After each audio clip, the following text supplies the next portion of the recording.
with 1/3 of Premier League games left to play, I think it's the best time to take a deep dive into which are the best players from each Premier League team. Let's get into it. Now, let's start with Arsenal. In my opinion, their best player is no doubt Declan Rice. He's contributed massively, both offensively and defensively. He has 7 goals and assists. He made a lot of accurate passes, key passes, and has kept a lot of clean sheets, which is a lot, like 13, whenever he's on the field. And also creates a lot of big chances as well. So I believe Arsenal are worse off with him off the field. The next one, I think it's Morgan Rogers, because you might think that, oh, there's like a lot more players like Yuri Tillemans, maybe Boubacar Kamara, but I believe because Morgan Rogers has a lot of impact in his team, like 13 goals and assists, especially 8 goals for a winger. I'll tell you that it is very impressive. And of course, he's exceeding a lot of his expectations.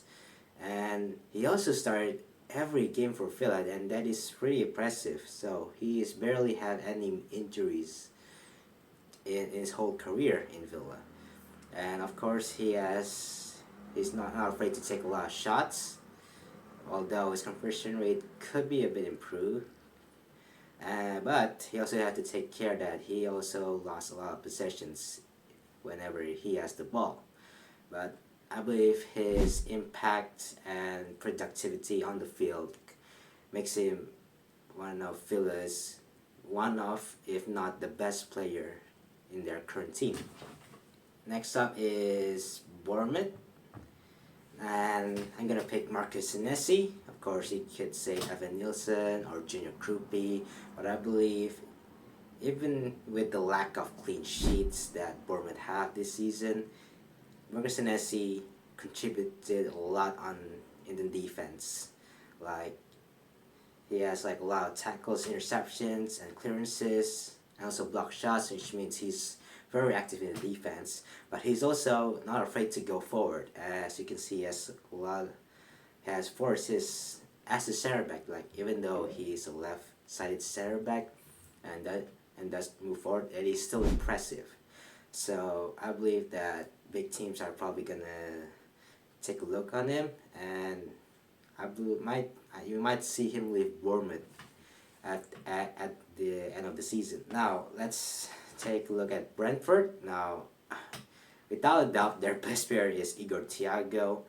I mean, 17 goals this season. I don't think they even expected to have that productivity, and they just signed him like this year, in order to replace Brian Mbeumo and Joan Vissa, who departed the club. And yeah, like, this is despite the lack of creativity, like from Christian Norgard. Of course, you get Mbeumo again, but I mean, they have like Mikkel Damsgaard and Kevin Schade in the wings to help him, so that does help, of course. But the most impressive thing is that he produces a lot of shots, and he converts them pretty well, which is 30%. So 3 out of his 10 shots will go in, and yeah, that is a very efficient player. And of course, he expected a lot. He has exceeded all of his expected goals, and he's like a true fox in a box, as all of his 17 goals are inside the box. But for a forward, he does commit a lot of fouls. Like, he's 3rd in the league in terms of fouls committed, so he has to be careful on that, and he has like a lot of yellow cards. But I believe that he's been their best signing so far, and yeah, like one of the signings of the season in the Premier League season. Next up is Brighton. So Brighton, I'm gonna pick Jean-Paul Van Hak, and obviously, like, to be fair, this Brighton team has not a lot of standout players compared to like the last few seasons. Like you got like Casado left, Cucurella left, and McAllister left, and I mean there's like a few players like Mitoma, of course, Baleba, even though he had a bit of a down season, and also of course there's Bart Verbruggen, but I believe their clean sheet record doesn't justify his numbers. But I believe this is like the season where Jan-Paul van Hack solidifies him as like a very good Premier League player. And of course, he scores a lot of goals for a defender, like 3 goals this season. And he has won most of his duels, and he wins a lot. And of course, he does get a lot of accurate balls as well, so it does help Brighton going forward, especially in counterattacks. But of course, he has to take care. He has 7 yellow cards, so yeah, it's not looking good, but he could improve on that. And his tackle numbers are not that bad. So next up is Burnley. Of course, they have Jaden Anthony as I believe that one of the few bright players in their club. Like I think they are going down. Like none of them stand out except for like maybe Dubravka and Anthony. And yeah, for me like 6 goals for like a relegation team is actually really good. Especially like he doesn't get a lot of chances to do it. And for a forward, he does a lot, contribute a lot defensively. Of course, with with Burnley's position as like a very relegation threatened team, they are gonna be defending a lot, and he produces 1.6 shots per 90, but 1 in 5 shots he will score, so that is pretty good. And of course, the tackle numbers are also very substantial for a forward. So I think like he's gonna move out of Burnley once they get relegated. Of course, the prices his value will probably go down a bit because he's relegated, which it makes it more enticing for a mid-table club. And yeah, I believe he can be useful. I think he hasn't been used to his full potential. And yeah, he could be an exciting player in the seasons to come. Now, next up is Chelsea. Of course, they're having somewhat of a good season, although probably their home record needs to be improved a bit. But of course, their best player has undoubtedly been Moses Caicedo. And yeah, like if you look back in when he first signed, you think that he's gonna be like a flop. But after like the first 2 seasons, he steadily becomes like a good player for Chelsea, and I think he's now become an established Chelsea player, and right up there with like Cucurella and Enzo Fernandez. And of course, he has the most interceptions per match in the league, and also tackles 5th in like most tackles per match, which means he contributes a lot into Chelsea's defense.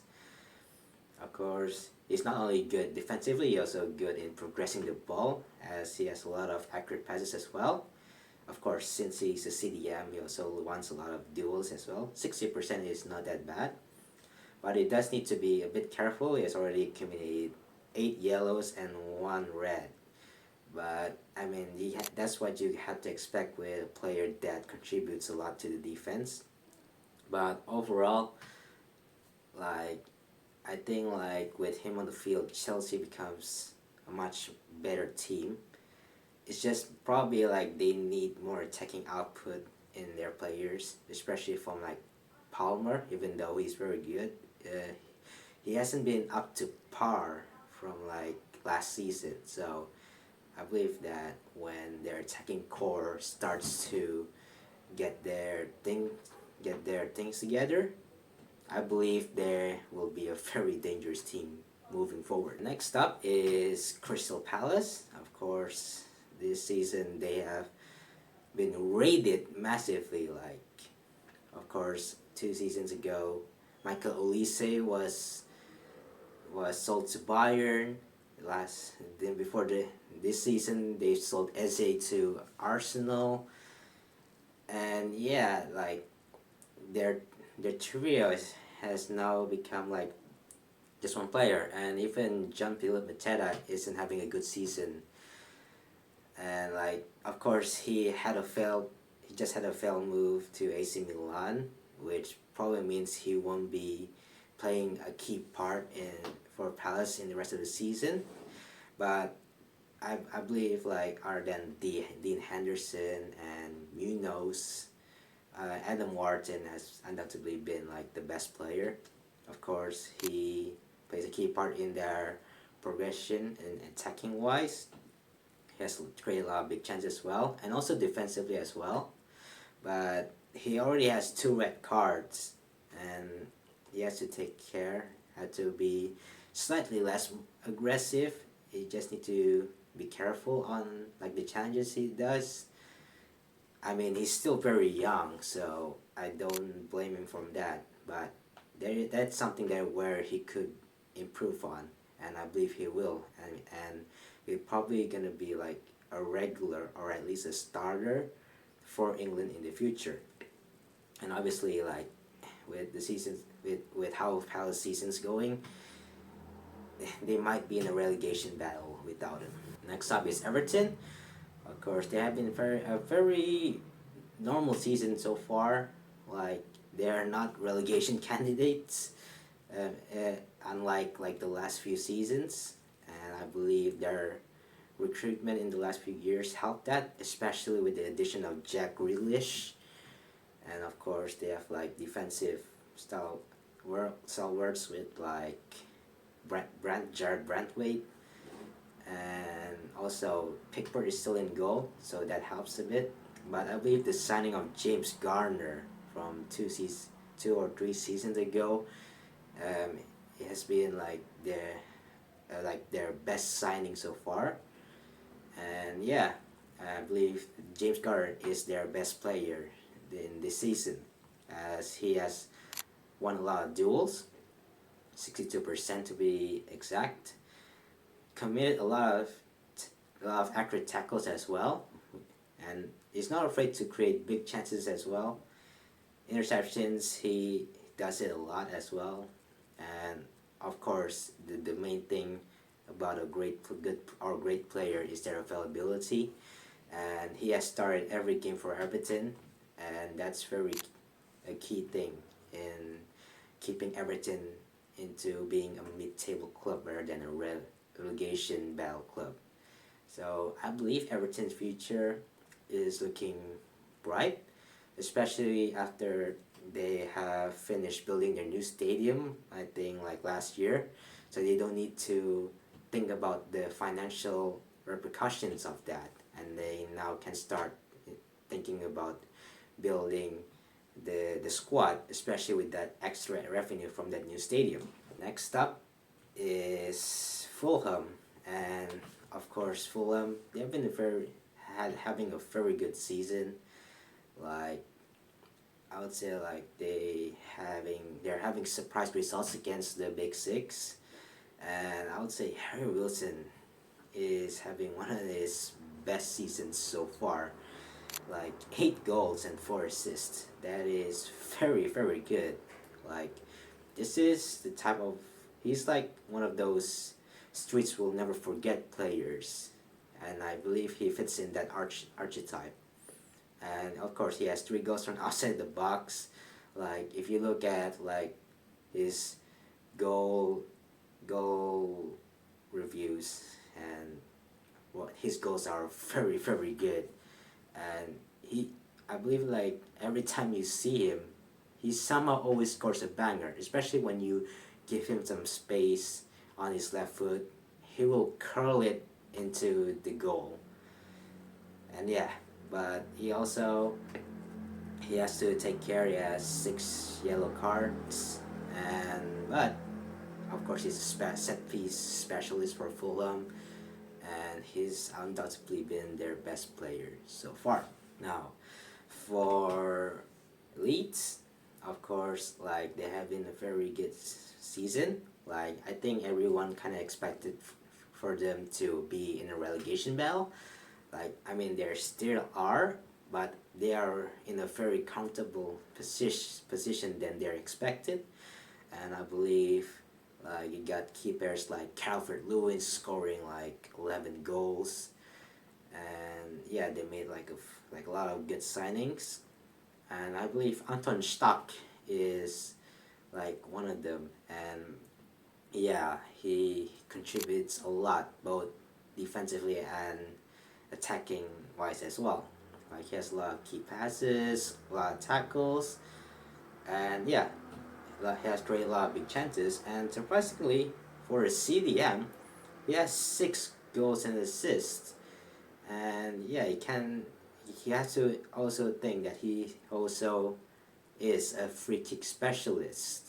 So there's the added bonus in that. So I believe like he's gonna be a key player for Leeds in the years to come. Maybe in like 2 or 3 years, he will a big club will come calling in and try to sign them. Maybe either in the Premier League or back in the Bundesliga. And yeah, I believe he's gonna be a good player for Leeds so far. Next up is Liverpool, and of course, like they started pretty well, of course, with their 300 million plus signed players, and but they're on a downturn a bit. Their form has dipped, but they're trying to regain it a little bit. Although that City game did did halt the momentum, so it just now for them is to coast until the end of the season. Hopefully, maybe in like 5th place. I think that's probably like the ceiling, because I believe they're gonna limp towards it, but they are still a very dangerous team when everything goes in their way. Of course, like you could say that Gakpo is their key player. Maybe like Van Dijk is still a very good player, although he's like despite his ratings, like he's having an underwhelming season. Like not a lot, but maybe a bit. But of course, like their best player this season has undoubtedly been Dominic Szoboszlai. Like he has scored 3 free kick goals, which is very impressive. And like he's not even playing as a midfielder now. He's playing as like a right back. Like he basically replaced Trent. Like a bit, especially like the offensive numbers. Maybe he could probably do more defensively, but then again, he is an attacking midfielder, so it's not really his natural position. Of course, he does a lot of key passes, and he does a lot of accurate crosses since he's playing as a right back. But and of course, he does a lot of long balls, probably because of his free kicks. But then again, he's still a very vital player for Liverpool. And yeah, I'll probably say that without him, they're probably gonna lose a lot more points, and probably in like 8th or 9th. So next up is Manchester City. I mean, this is not even a question. Like, of course, I'm gonna mention like Donnarumma. What a signing he has been for City. Like, the saves he made are very crucial. Like, even in the games that they lost points, he still played a part in them not conceding that much. Like I watched that Manchester United game. Like that game could have ended like 7-0. Like if it weren't for like Donnarumma. Like of course he did save like 2 or 3 goals, but he still played a massive part in their defense. And I would say honorable mention is probably like Ryan Cherky and Thierry Reinders. Those have been like the 2 best signings for City this season. And I would say like even if they haven't replaced Kevin De Bruyne like fully this season, I think those two are still very good signings. But undoubtedly, the best signing this season has been Erling Haaland.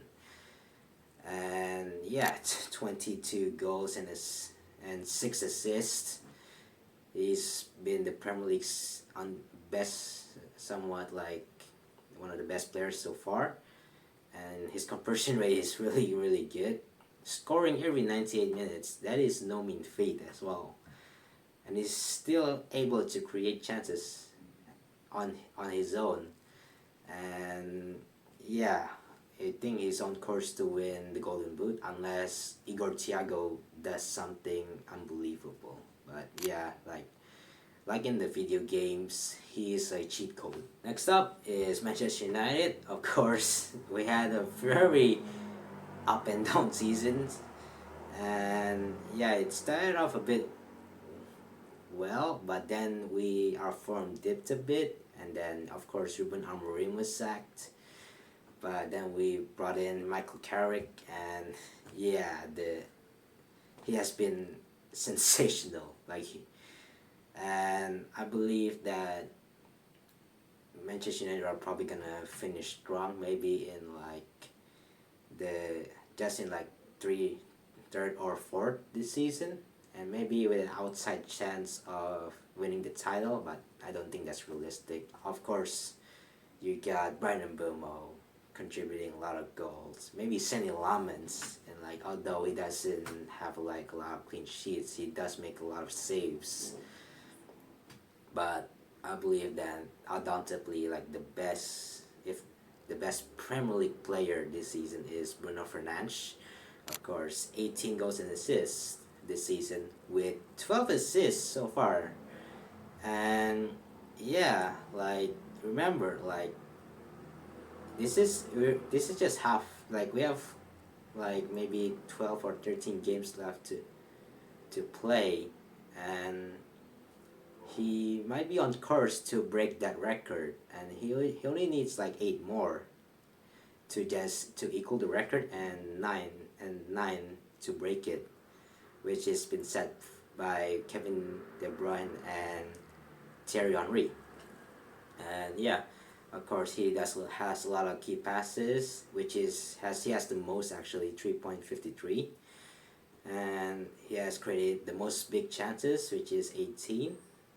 And yeah, he has contributed to the team massively on attack and a little bit defensively this season as well, because under Amorim he started as a defensive midfielder, but now with Carrick he's obviously gonna be a central attacking midfielder, which will probably make his production numbers skyrocket. And yeah, that he's gonna be very crucial in United's fight for a Champions League place. And next up is Newcastle. Of course, I believe they have a very underwhelming season so far. They're not where they should be, and yeah, I believe that when they lost Isak and some players, their production numbers went low, but they're still a very dangerous team, and I believe the quality is still very good. And if not, they're like an Europa League, maybe Champions League team. And Bruno Guimaraes is probably their best player this season so far. He contributes massively, 9 goals and 4 assists, 13 contributions. That is a lot, even for a CDM. And he has a lot of accurate passes, and he's not afraid to take shots as well. And he has a very good conversion rate, around 20%, and has a lot of ground duels. So he does a lot for Newcastle.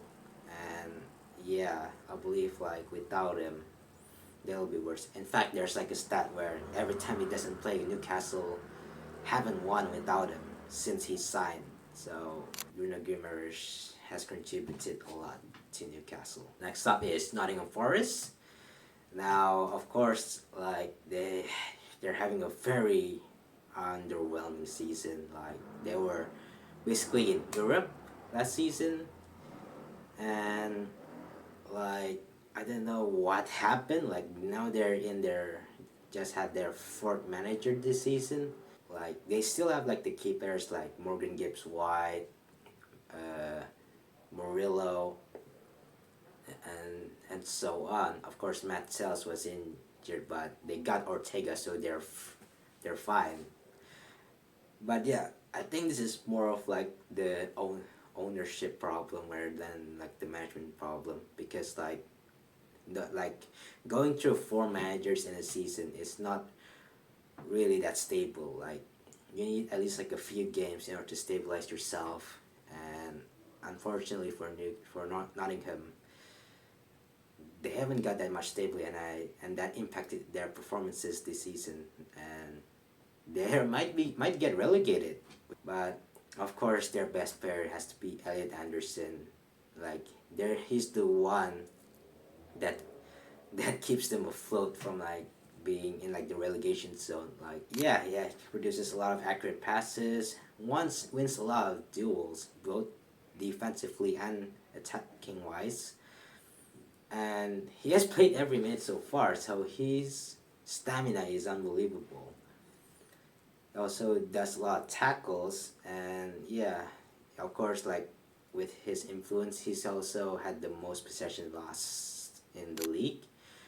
But of course, like that's gonna be worth it, because without him, Nottingham Forest will probably be in like the relegation zone right now. Yeah, next season he's probably gonna be gone, especially if Forest gets relegated. Then yeah, he's gonna be in there very cheap. But even then, 100 million isn't gonna put off a lot of teams like Manchester United, Manchester City, and Arsenal, and those are like some of the teams they wanted. Like literally every big club in Europe wants to sign him because of how good this player is, and like I believe this guy is gonna be starting for England in this World Cup. Next up is Sunderland. They having a amazing season.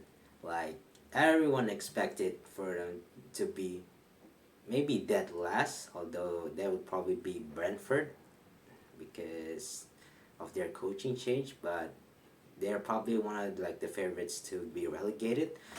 But they made a lot of smart signings like Mukiele, and probably like their best signing is Granit Xhaka. Like, of course, his stats are like very good. Like he has a lot of accurate passes, a lot of accurate long balls as well. So he's been very integral to their counterattacks. Of course, he has 7 clean sheets whenever he plays. So he's also very important for Sunderland defensively as well. But of course, like if you sign a player like Granit Xhaka, he's someone who has won a league title with Leverkusen, so he brings that champion mentality to them. And of course, like he has been a captain for most of his career, and that leadership mentality has shown this season. Like I believe, like if Sunderland didn't sign him, they'll probably be in a relegation battle. But since he has been a very impactful person, both on and off the field, he's probably been like one of the best signings of the season. Probably the best bargain signing as well. Now, next one is Tottenham Hotspur. Yeah, they're not having the best of seasons. Like, oh God, like, yeah, it's very much they might get relegated, which is crazy to think. One of the big six who might get relegated. Like, of course, like last season you got United and Spurs who are very very poor, but this is just another level. Like they're literally a cup like 2 or 3 games. That's the gap between like West Ham, who's the nearest club, and yeah, like maybe like they just sacked Thomas Frank, which I feel bad for him because he's actually a good manager. But yeah, undoubtedly, like he's not. I don't think he fits with Spurs. Like I don't. I think it's more of like the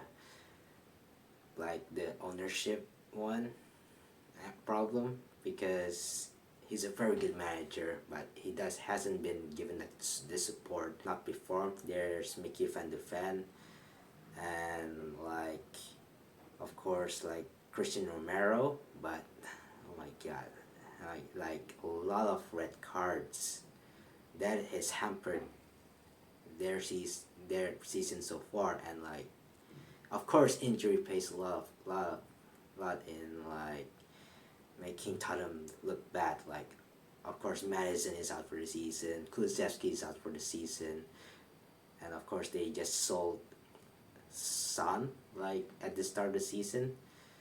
So I that of course you could say that it's because of the injuries, but I believe it's more of like the mentality and like yeah. But Joe Pellegrini, yeah, is their best player. He has produced the most tackles in the per 90 in the league. Good amount of interceptions, good amount of duels, and yeah, he has a lot of accurate passes as well. But and if Spurs manage to stay up this season, they could actually buy him from Bayern with which is around 30 million, which is actually good for a player who has previous Premier League experience as well with Fulham.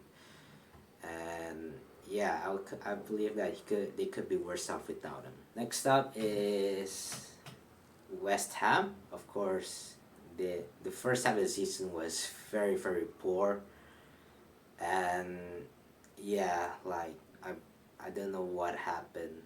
Like there used to be a very good mid-table team, maybe like even like an European place contending team back when Declan Rice was in the team, but now with Espirito Santo at the helm, their form has increased dramatically. And yeah, I believe they even though they're in the relegation zone right now, I believe they might not get relegated because their momentum is very good right now, and I think it will propel them to just barely escape the relegation zone. And of course, like you got players like Jared Bowen.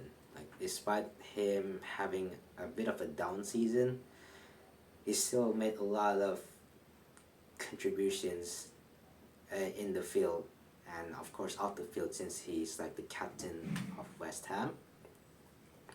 Of course, you got Senkyo Summerfield.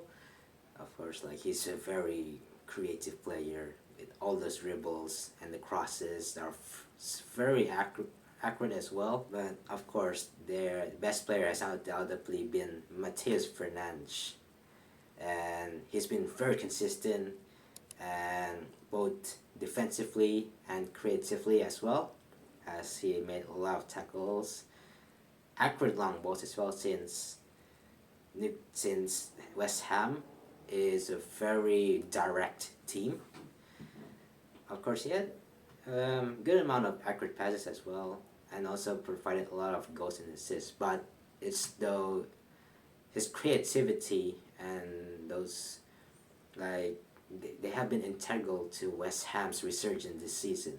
And I wish they would stay up because they have been a very storied club in the Premier League, especially in the modern era.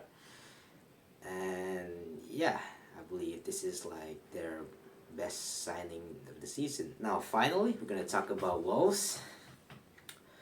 Now, I didn't. When you say about Wolves, like 5 years ago, you'll be expecting them to be contending, like for a Champions League place right now, especially like got Ruben Neves, Diego Jota, rest in peace.